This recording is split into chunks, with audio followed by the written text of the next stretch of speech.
It's always you're always pushing as a coach for perfection. You know, in every play to be that perfect play, and so if we, you know, had held teams to 8 points or 6 points or 3 points or whatever it is, you always want better. You always want it to be, hey, if it's 10, we want 7. If it's 7, we want 3. And so it's always pushing the players and yourselves to get even better at what we're doing. And so, you know, yeah, there's some good things that are going on the tape, and very proud of the guys and the coaching staff.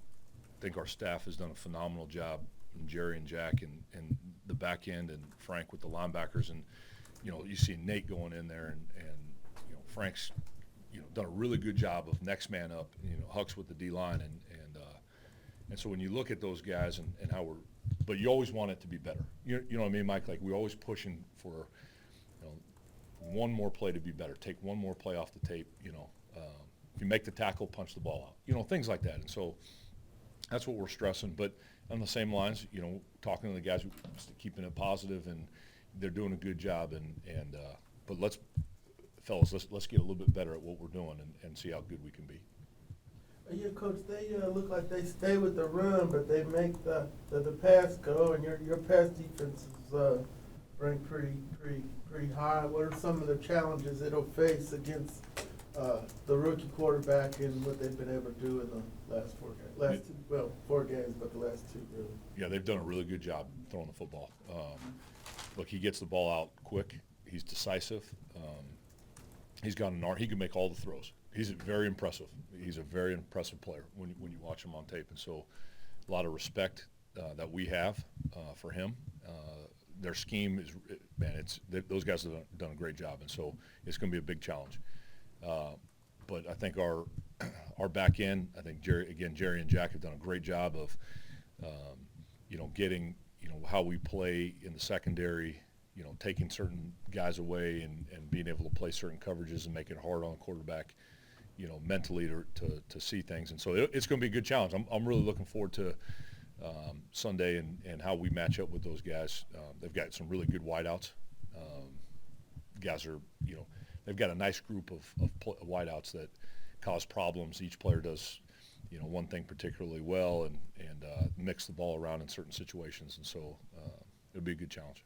And getting Jeff back all the way as he started last week, does that allow you all to be more versatile with the different type of receivers? They got a little small guy and a big guy, and Collins and Dale. Mm-hmm.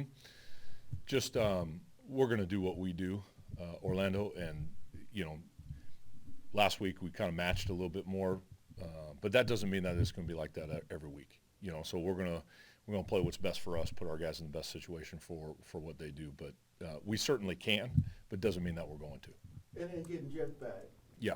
What was that like? It's great. I mean, look, you know, Trey does a good job. You know, you saw Mike Hughes go out there. So it's, you know, we're deep at that position, and it's great to have Jeff back. Thought he played a very physical game. You know, he covered well, but there were some hits in that game that you heard from the sideline. He played physical, and that was really good to see. So that, you know, it gives you a boost there, and just, you know, adds to the group. I mean, you can't have enough good players, you know, and so you're excited that we get Jeff back and keep this thing going. Beyond, as you work different guys in, talking about DeMarco specifically last week. Mm-hmm. Obviously, that gives you some scheme versatility with packages, but are there other benefits to that from the standpoint of getting more guys involved so that there's buy-in's the wrong word, but, you know, if everybody feels like they've got a role, there's some benefit to that as you prepare and play? One of the things that we've always tried to do is there's no everybody's a starter, and you can say that, but when you actually put the guys on the field and they're out there playing, and for a rookie, he played pretty good, right?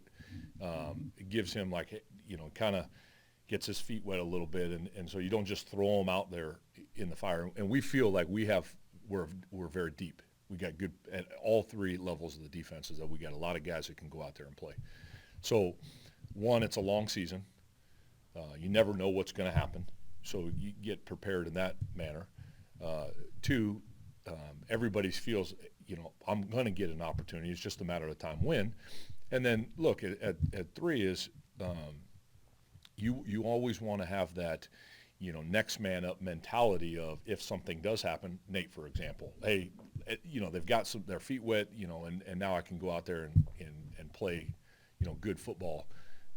And so we can go out there and sell that to the players, and you don't have to say anything because they see it.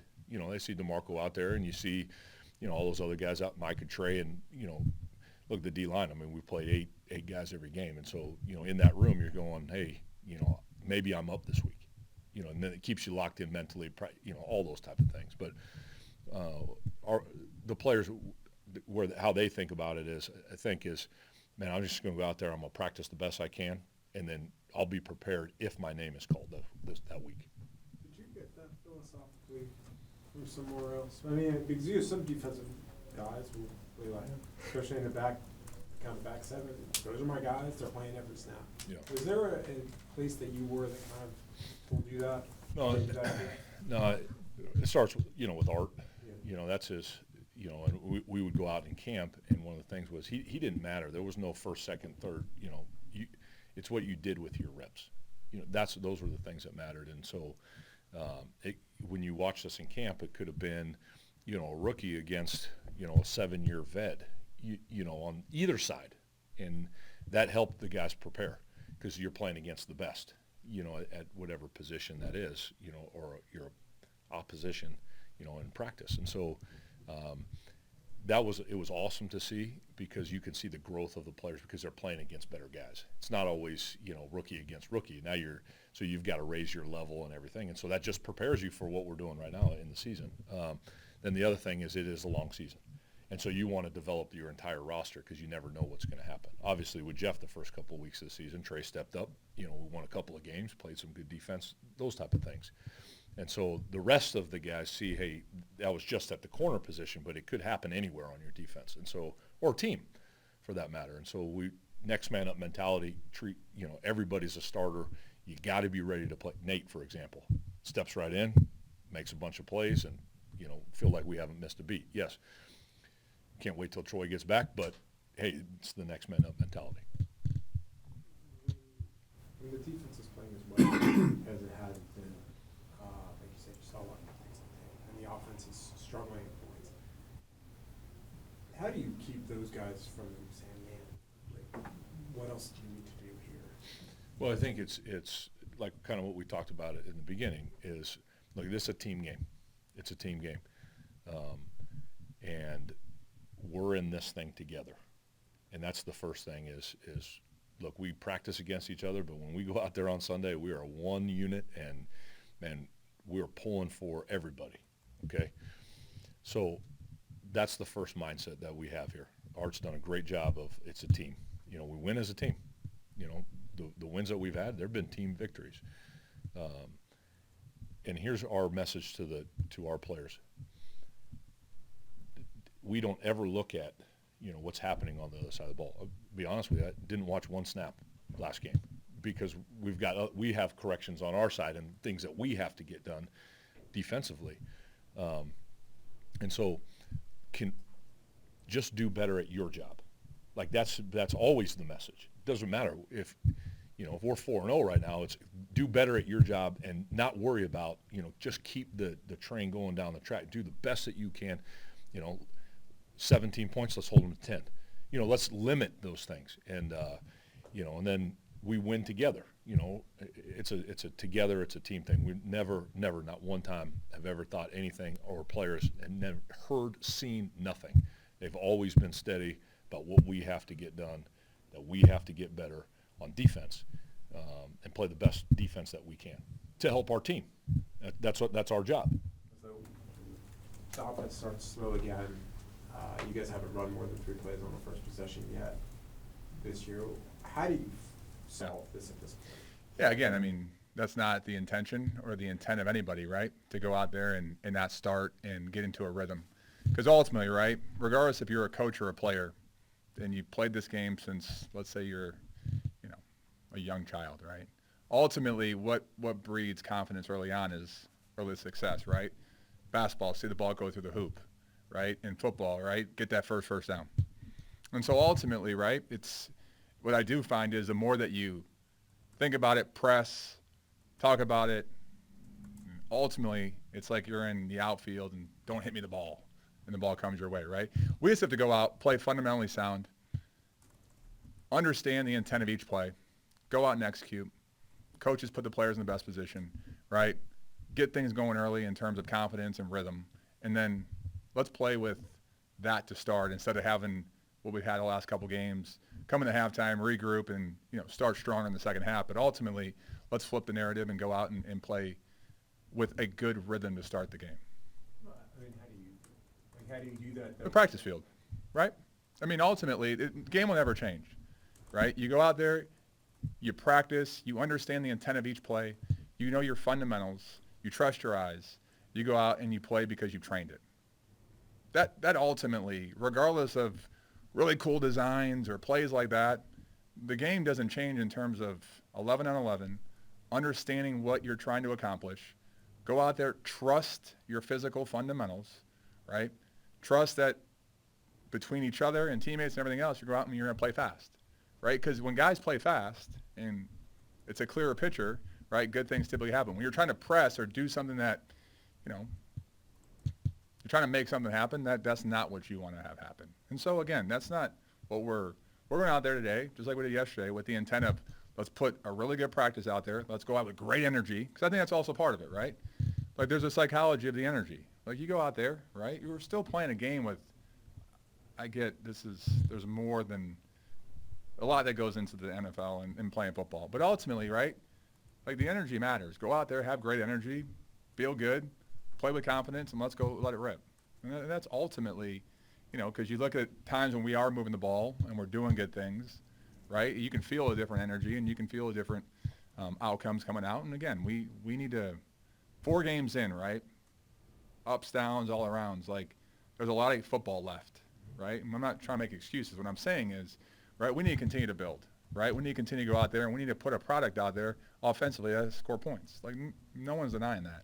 We just have to go out there and make sure that we're executing at a high level. Why has that energy not been there? I wouldn't say it's a negative energy or it hasn't been there. I'm saying in general, right? When you go out there and you play, right, energy comes from good things happening or success, or sometimes, hey, just staying focused and all that. Ultimately, what you want to have happen is go out there, right, let it loose, have fun, play. And again, when you have 3 and outs, right, Mike? Like, you're coming off the sideline after 3 and outs that's not what we want. Right? And there's different reasons for all that, and you can go through every game and every play of why that's happening. But ultimately, right, it goes back to what it always has. Fundamentals, technique, confidence, design, everything else that leads to good production. I mean, we just got to make sure that we're doing that, all of us, coaches included, and putting our players in the best position. How do you overcome, like, backed up plays? Like, you get a false start, then you got to try to Yeah, I mean, that's the big thing. That's a good question, Eli, right? Because you look at the certain situations. Either you're backed up, or let's look at the very first game. Mm-hmm. What happened in that first play, right? Regardless, I'm saying you start second down in what? 14, right? We lost yardage, right? 2nd and 16, 2nd and 11. Yeah, again, you look at the NFL, like no offense wants to play from a non-traditional get going, move the sticks, or just positive play. When you're behind the sticks in the National Football League, it makes it really, really hard. I mean, really hard. Doesn't mean you can't overcome it, but obviously you're stacking the odds against you. How do you balance on a weekly basis workload?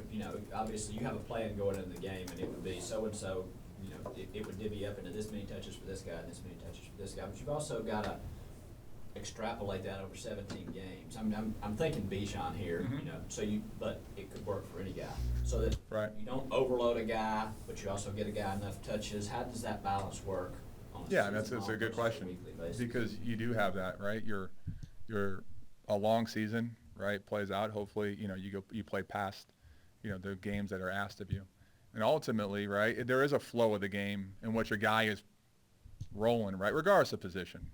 And you're like, man, you keep going, but ultimately, yeah, there's a feeling out process.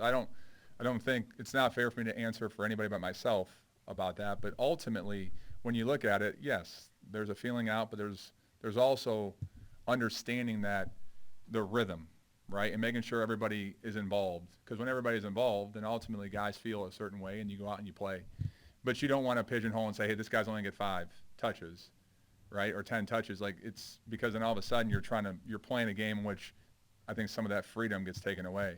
You just play within the rhythm of how the game's going, and then ultimately you reassess constantly between the series, right? I mean, you're talking about what you're probably going to potentially call next, right, what you're looking at, how we may attack them, and then that flows differently each and every series. So ultimately, I think it's more of a feeling out process than anything else. In terms of Arthur's been pretty open, and even Kyle's basically said he's not been 100%. Has that changed how you guys maybe thought this might go in terms of operationally and what? Because he was a guy that you guys have long said you view him as such an impact player. I'm just wondering his status situation, if that's altered what you guys are trying to do. Yeah, and again, like you said, I think you said it well. Like, both those guys answer for themselves, Coach and obviously Kyle. Like, for me, right, I've said it for you guys for a couple of years now. Helmet on Sunday, certain standard, go out and play, regardless of what that player's name is. Again, here's what the one thing I can say, right, from being a former player, right, into a coach in this league. I appreciate and I have a tremendous respect for anybody who can go out there, regardless of what's going on, personal or professional, right, and play on whatever day of the week it is, but play in the National Football League. Because to me, it's one of the hardest things to do, and to do it at a high level, at a consistent level, in terms of trying to impact the game regardless of your position. So guys are fighting through ailments, and again, as a guy who held a clipboard, I just had a much appreciation for those guys who went out there and fought through everything and gave it everything they had. And again, I think that's what we look at the players out there, right? We have guys giving everything you have, regardless of what's going on, and there's a ton of appreciation for that. You were talking about confidence with the kind of early starts and all that earlier. But when you look at Desmond, are you concerned, I guess, at all where his confidence level is at the moment, considering, I guess, a lot of the outside chatter at the very least with what's going on? Like, what helps us, reality is, we are kind of bunkered in. I look at it from a quarterback perspective of each play, how do we improve, get better, or hey, you're on the right track. And ultimately, whatever's on the outside or what's being said, like, I'm not trying to be a cop out here, but that isn't really, I don't hear it, I don't get influenced by it. And I don't think when you go into this profession as a coach, right, you have a way of communicating to a player or players, and there's a belief in yourself that you're going to try to help the player put him in the best position possible. So ultimately, right, again, when we talk about the quarterback or any other position, it's about making sure, right, play fast, put in the best position possible, correct things that need to be corrected, but ultimately, right, move on and let's play. And the more time you spend on dissecting everything and what's going, ultimately, right, there's a craft to that. There's an art to it of just going, moving on, let's play fast, let's roll. And is there going to be bumps in the road? Sure. Are there going to be good things that happen? Absolutely. Are there going to be things that happen really well that you didn't even talk about and they just instinctually happened? Yeah, absolutely. Right? And I think that's part of it, right? Allowing players to play with their instincts, right? Reacting to what they see and going out and ripping it, regardless if that's a running back seeing a hole, a receiver beating a coverage, or a quarterback, obviously, seeing a coverage in which he wants to take advantage of. But ultimately, when it comes to that position, it's about moving on, let's roll, let it rip, be clear, right? Clear the mind, and let's have fun, and let's go.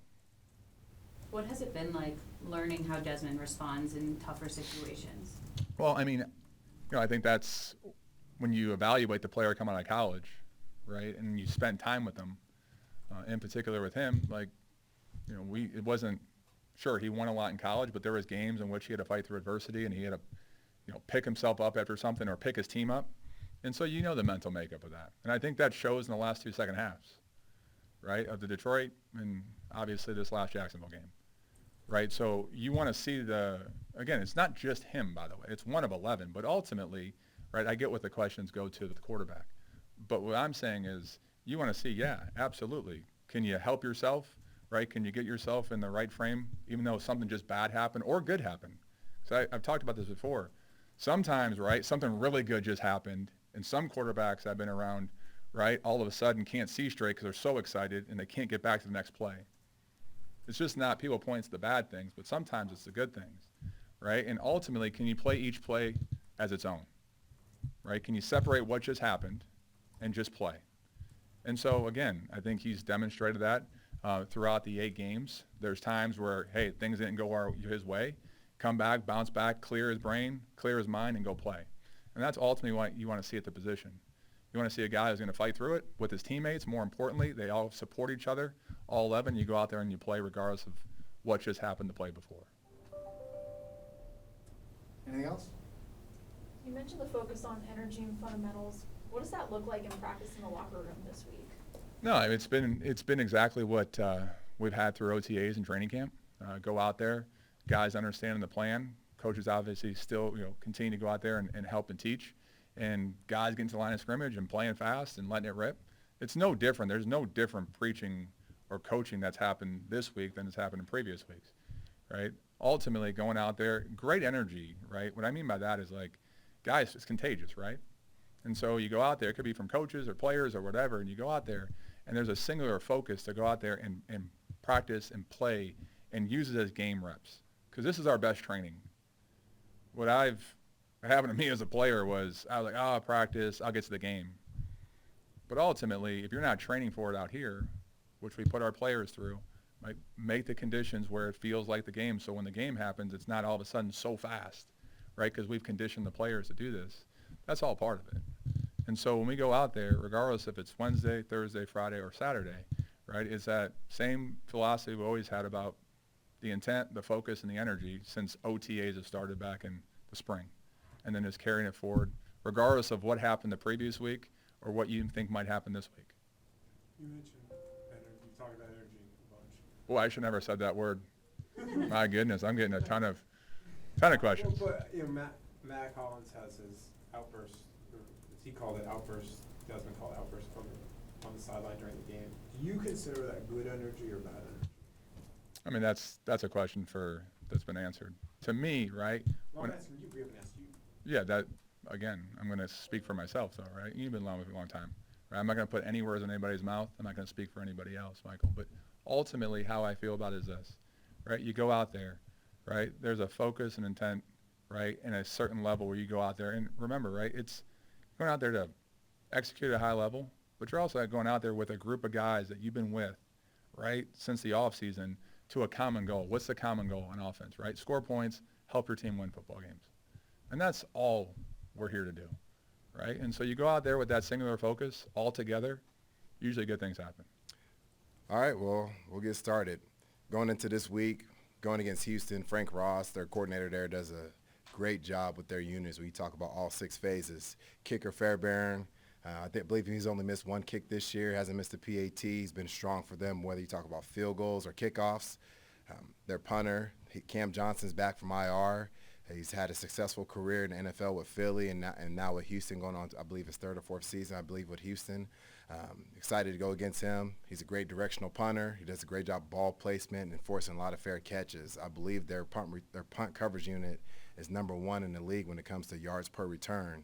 So it's going to be a big challenge for our punt return unit when it comes to trying to flip the field and gain first downs. And then the returners, they have Tank Dell back there as a punt returner and Robert Woods. They'll use both guys back there depending on the situation. And Devin Singletary, coming from FAU, who was a dynamic returner in college and ball carrier. He's had a little spark for them, I believe, on his first kickoff return last week versus Pittsburgh. So we're very excited for this opportunity, coming back at home, playing in front of our fans, and I open up to any questions. Forgive me, I missed last week, but how did you land on Mike Hughes as the guy the last couple of weeks at punt return? What are the skills? It goes back to when Mike was coming out of college, out of UCF. Evaluating him when I was a special teams assistant a couple of years ago, I thought he was one of the better returners coming out of college. His skills, change of direction, his fearless running when it goes to getting north-south, being explosive with the football in his hands. And he's not the biggest person, but he runs hard, and he's a physical runner when it comes to him running with the football. He didn't have a lot of experience coming out of college as a punt returner, but that doesn't negate or open up any opportunities of him working on that. So he worked on his craft throughout his career, whether he was in Minnesota, Kansas City, where he actually had a couple opportunities in Kansas City, and then coming here. So those were things that, you put all those things together, you get a feel for who the person is and what he's about, how he goes about his business, and the work that he puts in, and that, kind of puts us to this day in the present now where he's back there returning punts for us and making those decisions for us as a punt returner. How have you seen him grow in that role already? I think it's just growing as being more vocal. He's a new player on our team. We have a lot of new players on our team, but this is his first year with the Falcons, working with a different coaching staff, coordinators, head coach, position coaches, and seeing him, taking on more of that role of being vocal, taking on more of the role of understanding his assignment. And he's not yes, this is newer to him, being a punt returner, because he did feel more comfortable early in his career as a kickoff returner. But you can see that he's getting comfortable with being uncomfortable, whether it's being more vocal, understanding the game plan, spending more time on understanding the type of punter we're going against, what kind of punts he likes to hit in certain situations, understanding the return and what's the intent of the design call that we have. And he's getting better. There's a lot of things that if you ask him, he wants to improve on, but he's getting better. And I'm excited for him to see him play this week, Taryn, when it comes to him as a punt returner for us and being able to flip the field, because that is our first play on offense. As someone who's never returned either, Mhm. what's the difference back there when it comes to returning a kickoff and a punt that he's having to adapt to? Oh, let's go. All right. I was waiting for this question. So kickoff, okay? They're kicking off from 35-yard line. The ball's going to travel in between 60 to 75 yards. So usually that ball is going to have an end-over-end kick. Those are a little bit easier to catch. And also, too, when you do catch that ball, Taryn, they're going to be about 30 yards away from you. So you have opportunity to diagnose where the coverage units is at and get vertical with the football. Punt return, that ball, there's many different ways you can hit it. You could hit the end-over-end kick. You could put the ball sideways, which Logan Cook did to us last week, and that ball could travel like a helicopter, have a little propeller action to it. Or you hit the spiral punt. If a right-footed punter wants to hit the ball, he's going to drop it slightly outside of his right foot. It's going to spiral this way. So, Taryn, if you're trying to catch the ball and that ball is traveling to you this way, the ball's going to start to drift because of the rotation. And there's a lot of variables. You have a wobble. It could be a tight spiral. The other part of it, too, when you're going to catch that, there's guys that are running downfield. That ball will travel in between 35 to 65 yards. And the gunners on the perimeter, they don't have any coverage responsibilities. In the punt formation, those guys could leave right when the ball snapped. The interior has to stay in. So now you got to go catch a punt that has depending on what type of club selection they use, whether it's spiral, end over end, helicopter, boomerang punt, you got to run to the spot, get underneath the football, and then also diagnose where's this cover guy at. Like if the D-Lev's run downfield, if he's right there, I got to be able to catch it in a square position and then make this person miss. He could be right here. He could be 10 yards away. He could be 15 yards away. You don't know where that cover player is at. In correlation to kickoff, you know that they're going to be 25, 35, 40 yards away from you. So that dynamic is harder, I think, as a punt returner. And I had the privilege to work through the internship with the Bears in 2013-14. In 2013, I was working with special teams, and Devin Hester was the returner there. And it was really cool to see how he diagnosed plays and diagnosed catching the football. And he always talked about, too, if I could get underneath the football, my nose underneath the football, catch it with my elbows tight, secure the football, and I'm in a square position, I'm in a triple threat. Because now the cover guy, the gunners run downfield, he doesn't know if I'm going right, left, or middle. And so those are things that we work on. And Mike and Avery and all those guys that are back there, Scotty, they're working on catching in a square position rather than drifting catching it. So, Taryn, let's say, hey, we're running a left return. The ball has to go to this left sideline, and I drift and catch it this way. Now I got to take a couple of steps to get myself going that way rather than I could catch it, D-ledge right here, I could go and get into the return. You look back at Avery's longest return last year, that's exactly what he did. He caught the ball, was able to make the first person miss, and it turned into a 56-yard return. So there's a lot of different variables in punt return when it comes to catching the football, which makes it, I believe, harder than a kickoff return. No wonder why Yes. I'll pick kickoff. Yeah. All right, cool. I think D-Led already took the kickoff return position, so Yeah. you're going to be his backup, and then, we'll try out, get you out there. You always feel free if you want to come out and catch a punt. We'll get you right. Hey, did you ever consider CP there, or is that just not his deal? We always put things in consideration, but at the end of the day, it's what feels comfortable for the player, what puts him in the best position. Can CP catch punts? Yes. But I think when you talk about certain players feel comfortable doing certain things. So you don't want to put a player in a position to where whether they don't feel comfortable or don't feel as fast and free as it can be. You look at the last year we played the Rams, and they took a safety on purpose, and they had to punt the ball to us. Well, our two returners back there were Avery and CP. And wherever they kick it to, they're going to be able to catch it. CP can catch punts, but that's something that he feels more comfortable being a kickoff returner, which I'm not going to knock that because he's the best in NFL history. Yeah, I guess, I mean, the safeties are obviously different because that's like the hybrid really with the setup. Yeah, but he's still catching a punt. Sure. You're catching the ball off the punter's leg. You usually put the punter out there. You can't put a kicker out there, but you have to have somebody hold it, but usually you're punting that football. And now you're catching it, depends what kind of punt he's want to hit, a spiral punt, a flip-flop, we call it end over end, the banana one where it spins this way. Oh, now, Taryn, it's a left-footed punter this week. So now the rotation's even different on that type of punt. Yes, yeah, you got it right, D-Led. Yeah, you're working on rotation. But there's a lot of different variables when it comes to that. So as a coordinator, like dealing with that, you got to make sure you put the right guys in the right position so they can go out there and be successful when it comes to, one, fielding the punt, and then getting vertical with the football, and then the last thing, making the right decision. This could be a bizarre question. I'm just gonna go with it. You never ask bizarre questions, so I'm ready. Not. What's the weirdest name for a punt? Because like you so far you did it to banana. You've mentioned a couple. Like, is there one that you're just like, wait, that's called what now?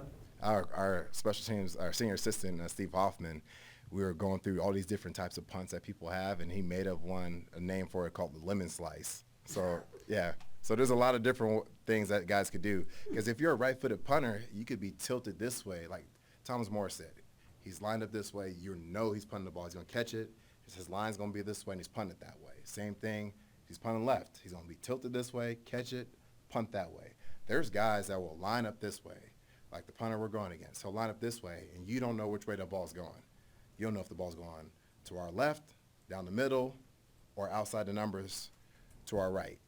And those are hard things to do. Like, one, it's hard to execute that. He's an Australian punter, so he has a good job of ball placement. He knows where he's trying to put the ball, and he can execute that, which helps with the coverage. And that's a big thing because if you have great punt locations, distance, hang time, that helps the coverage. And now the coverage could go play football and keep leverage on the football, which a punt play, going back to punt, is a hard position, hard phase because you're protecting first, you're on offense, and now you got to transition to defense. You start in a constricted formation, and then you got to go spread out to keep leverage and then go back and compress the formation and compress the football. That's what makes the play fun. It's hard, but it's fun.